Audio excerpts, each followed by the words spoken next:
वालेकुम सलाम। सर मेरा नाम आयशा है। मेरा क्वेश्चन ये है कि how can be manage for cricket and house और दिस फील्ड? ईजी है, ईजी है। आपकी जो हम सफ़र है, जो बेगम है, वो बहुत सपोर्टिव होनी चाहिए। आई होप से कि मैंने जो आपको पर्सनली देखा है ना कि आप बेटियों से माशाल्लाह बहुत टची बिल्कुल। हैं, और आपकी वो किंग ऑफ कहते हैं ना, किंग की जिस तरह की रानियाँ होती बस हैं, वो और रानी है जी, वो रंग है मेरी ज़िंदगी, ये खूबसूरत खूबसूरत कलर है। बेटियों से खूबसूरत चीज़ और क्या हो बिल्कुल सकती है। आप इंस्पिरेशन है एज अ फादर बेटियों के लिए, और आप बाकियों नहीं, को मैं क्या शौहर भी अच्छा हूँ। ऐसी बात नहीं, मैं नहीं, शौहर आप भी- माशाल्लाह शौहर भी अच्छे हैं, बेटे भी बहुत अच्छे हैं, पर बिल्कुल। बाकियों के लिए आप, मैं चाहती हूँ कि आप जो जिनकी वो कहते हैं ना अभी भी सोच हुई है कि बेटियों को लेके, तो आप उनको क्या मैसेज देना चाहेंगे? बेवकूफ़ हैं वो लोग। मैं इस बात पे अल्लाह का शुक्र अदा करता हूँ कि अल्लाह ने मुझे सही सलामत औलाद दी है। इससे बड़ी नेमत और माशाल्लाह। कुछ नहीं होती। और बेटियों की शक्ल में, क्योंकि आप सल्लल्लाहु अलैहि वसल्लम, हज़रत फ़ातिमा उनकी बेटी थी, वहाँ से उनकी नस्ल चली थी। उनके बेटे थे तो सही, लेकिन ऊपर चले गए फिर। लेकिन हमें, मेरी भी जो बेटियाँ हैं, मैं समझता हूँ कि एक पढ़ी लिखी बेटी, पढ़ी लिखी माँ होगी तो पढ़ा लिखा माशरा होगा। माशाल्लाह। तो बेटियों की एजुकेशन पे मैं इसलिए बहुत ज़्यादा फोकस करता हूँ। बेटी पढ़ी लिखी होगी तो कि एक ऐसा वक्त आ जाता है, खुदा ना खास्ता, कि वो बेटी कल को, वो माँ कल को अपने पाँव पे खुद खड़ी हो सके, वो किसी का सहारा ढूंढ ना रही हो। तो बस ये है बेटियों थैंक को। You so much. Very strong message, a very strong message. और कोई सवाल कोई पूछेगा? हम साथ साथ हमें जो है कराची से हुज़ैफा ने ज्वाइन किया, बिकॉज मोहसिन नकवी साहब ने भी कल गुफ्तगू की कराची के मीडिया से, जो है वहाँ प्रेस कॉन्फ्रेंस की एक, और उसके हवाले से बात की, बिकॉज ऑब्वियसली इतनी सारी चेंजेस हुई हैं। मोहसिन नकवी साहब के साथ अभी ज़्यादा आमना सामना प्रेस का हुआ भी नहीं था। उन्होंने क्या बताया, कल क्या हुआ, हुज़ैफा हमारे साथ मौजूद हैं, वो उस प्रेस कॉन्फ्रेंस में भी मौजूद थे। हुज़ैफा, अस्सलाम वालेकुम and welcome to the show. वालेकुम सलाम। सवेरे आपको भी और तमाम जितने लोग बैठे हैं सबको अस्सलाम वालेकुम। वालेकुम सलाम। जी हुज़ैफा, क्या बात हुई कल मोहसिन नकवी साहब से?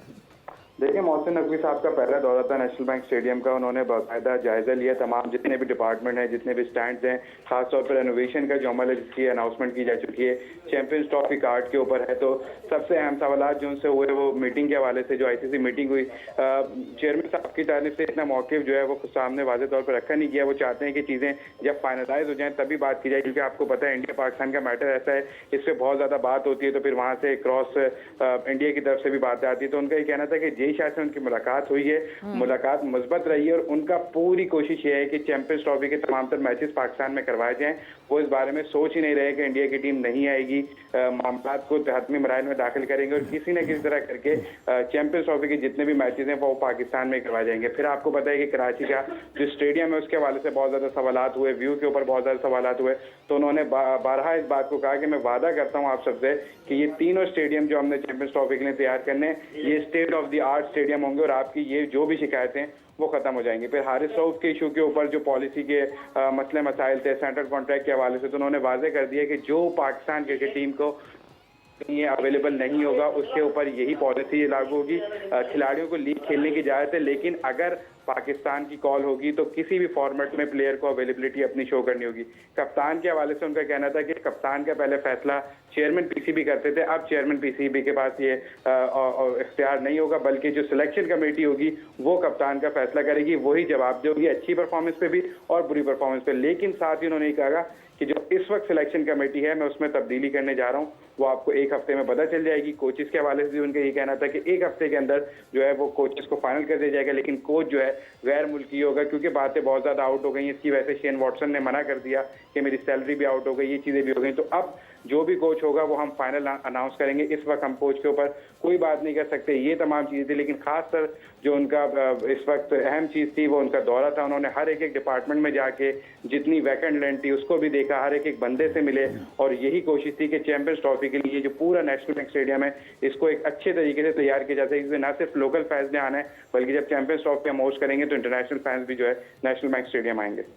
अच्छा हुज़ैफा, ये जो पाकिस्तान टीम की अभी न्यूजीलैंड के ख़िलाफ़ सीरीज़ खेलनी है, उस हवाले से अगर कोई बात हुई है, और उसके साथ साथ जो अगर कोई पाकिस्तान जो मकामी कोचेज़ हैं या डोमेस्टिक क्रिकेट के हवाले से कोई बात हुई हो उनके साथ, चेयरमैन साहब के साथ, तो साहब से इस हवाले से बाकायदा तौर पे सवाल नहीं हुआ, लेकिन उनका इशारा इसी तरफ था कि इस वक्त जो कैंप होगा उसमें मुमकिन तौर पे जो मकामी कोचेज हैं उनके साथ ही पाकिस्तान क्रिकेट टीम जाएगी, क्योंकि अभी तक किसी भी इंटरनेशनल कोच के साथ हतमी फैसला नहीं हुआ। डैरन सैमी को भी अप्रोच किया गया, माइक हैसन को भी किया गया, शेन वॉटसन को भी किया गया। अभी भी मुतदाद खबरें हैं कि मुख्तलिफ इंटरनेशनल कोचेज से राब्ते किए गए हैं, लेकिन अब तक कोई फाइनल फैसला नहीं हुआ।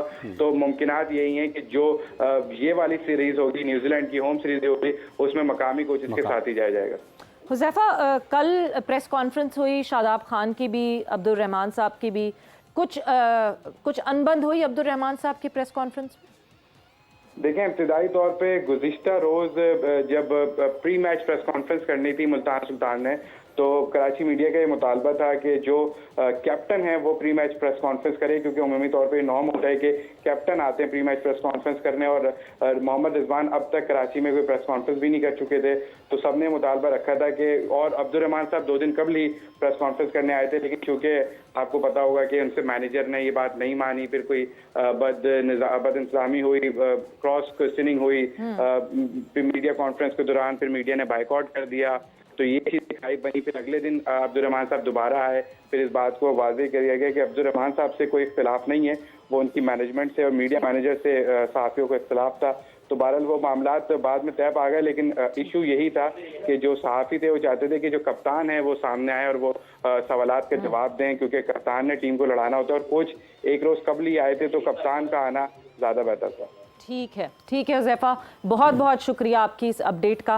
एंड बड़ी मतलब अभी बहुत पॉजिटिव बातें हैं जो मोहसिन नकवी साहब ने कही हैं। आई होप कि जो बातें हैं वो उनकी एप्लीकेशन की तरह हों।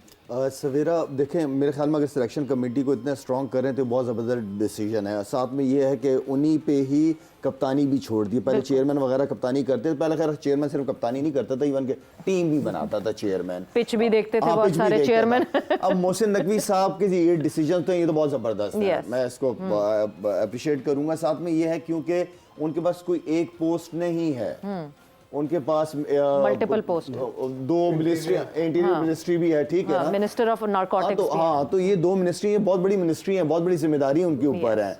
तो ठीक है, अगर वो अपने अंडर अपनी टीम को स्ट्रॉन्ग करते हैं, क्योंकि मैं हमेशा कहता हूँ कि लीडर काम नहीं करता, लीडर अपने इर्द गिर्द दिमाग जमा करता है, प्रोफेशनल्स जमा करता है, टेक्निकल लोग जमा करता है जो उस काम के मास्टर्स हो।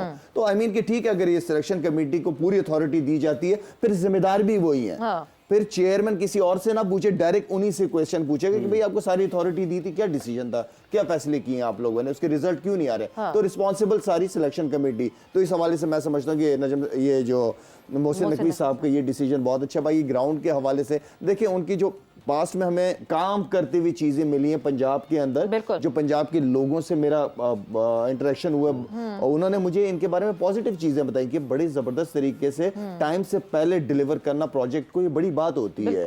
तो बाकी पॉलिटिक्स वगैरह पीजेवाई वगैरह ये प्रोग्राम करते हैं, ये आपको बताना चाहिए। टेन्योर में क्या 3 अंडरपासेस बनवा दिए शायद? काफी सारा काम लाहौर में, काफी काम, काफी सफाई ये सिटी में लोगों के करोड़ों अरबों रुपए डूबे हुए थे, उनकी वजह से उन्होंने वहाँ पे डेवलपमेंट करा के उनको पोजेशन ले। इसका मतलब ये इज अ डिसीजन मेकर, वो डिसीजन लेते हुए डरता नहीं है ये बंदा, और ऐसे बंदे इस मुल्क को चाहिए जो डिसीजन ले, काम हो भाईजान, फौरन। गुड, अभी तक स्टार्ट अच्छा है, अल्लाह करे जो वो प्लान्स हो पाकिस्तान के लिए और पाकिस्तान क्रिकेट के लिए अच्छा।